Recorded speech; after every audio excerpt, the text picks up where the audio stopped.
You ever see certain symbols or hear about certain spiritual ideas and just get a weird feeling? Like a little bit of a stay away from that vibe? Well, today, we're going to dig into exactly why that is. We're going to pull back the curtain on centuries of history to figure out why spirituality so often gets a bad rap, and maybe, just maybe, how we can start to see it a little differently. All right, let's get into it. Okay, take a look at these. The serpent, the pentagram. For a lot of us, seeing these triggers something almost instantly, right? A little flicker of danger, of evil. But here's the thing. Was it always that way? The short answer? Nope, not even close. So the real question is, where did all that fear come from? It didn't just appear out of thin air. It was built. It was manufactured, piece by piece, over a very, very long time. So to find the blueprints for how that fear was built, we have to go back. I mean, way back. Back to a time when the way humans connected with the sacred was totally different than it is today. We are about to walk through a history of fear. I want you to just imagine a world where spirituality wasn't this separate thing you did, in a special building on a certain day. It was just part of life. It was woven into absolutely everything. The sun coming up in the morning, the crops growing in the field, the rain that made it all possible. That was the holy book. Spirituality was this direct, personal, and totally natural relationship with the world right outside your door. But then things started to change.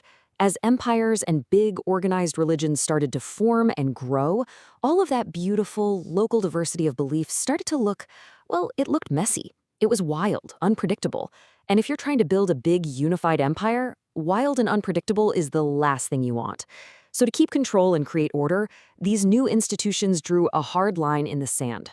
On their side, you had the one approved official story, and on the other side, everything else.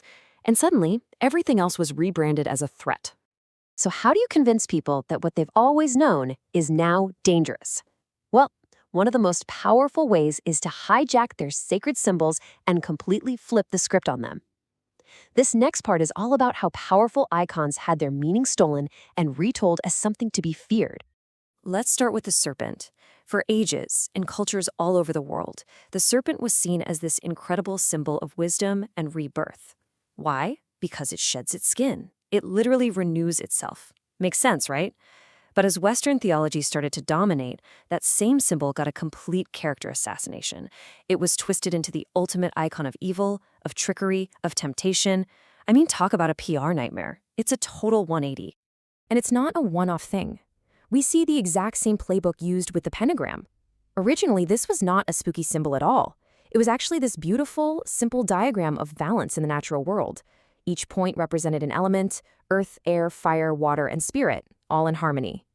But fast forward to medieval Europe, and it gets targeted, demonized, and turned into a mark of pure evil. A simple shape, representing balance, became a symbol of fear. So we've seen what happened. We've seen how these sacred symbols got their meanings twisted. But now we've got to ask how and why.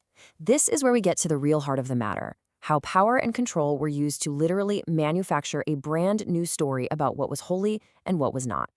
This timeline really lays it out perfectly. You start with stage 1, that natural, local spirituality we talked about. Then you move to stage 2.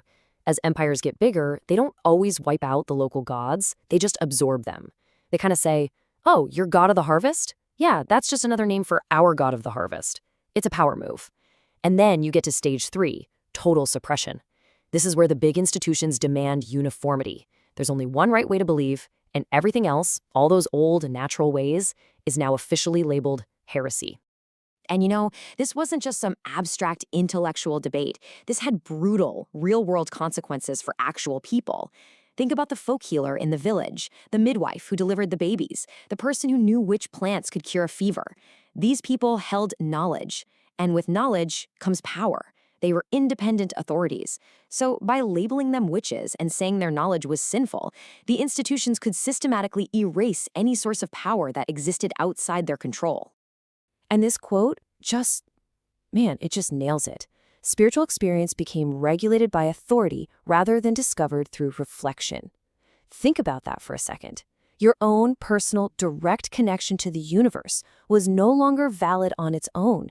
It now had to be approved, mediated, and controlled by somebody else. But here's the beautiful, incredible thing about the human spirit. You can't just legislate the search for meaning out of existence. It doesn't work. So even after centuries of suppression, the sacred didn't vanish. It just got smart. It went undercover.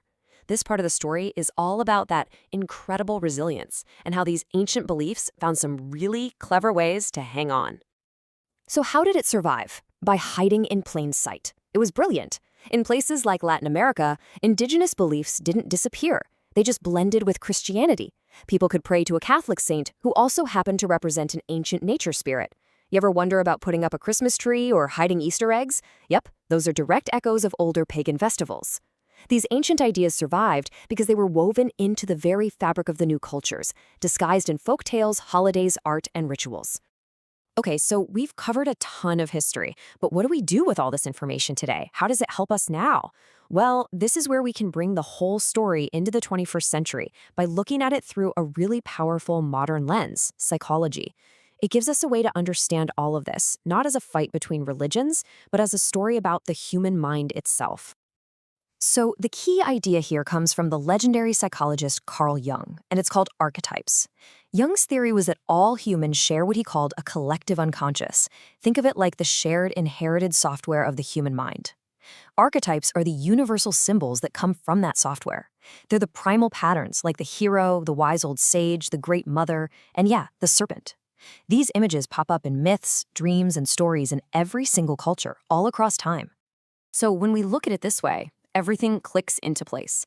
A symbol like a serpent isn't literally evil. It's an archetypal expression of transformation, a metaphor for shedding your old self and being reborn. That pentagram isn't a demonic sign. It's an archetype for wholeness and balance. They aren't threats. They're maps. They're symbolic stories about deep, universal parts of being human. And that, right there, is the most important takeaway from all of this. The point of this journey isn't to say we should all go back and revive ancient religions. Not at all. The goal is to reclaim the timeless wisdom that got lost along the way. It's about recovering that deep sense of reverence for life, that feeling of being in balance with the natural world, and that humility you feel when you stand before the great mysteries of the universe. So we end up right back where we started, but now we're armed with a totally new perspective. We've seen the history of power, control, and twisted narratives, and it leaves us with one final, pretty big question.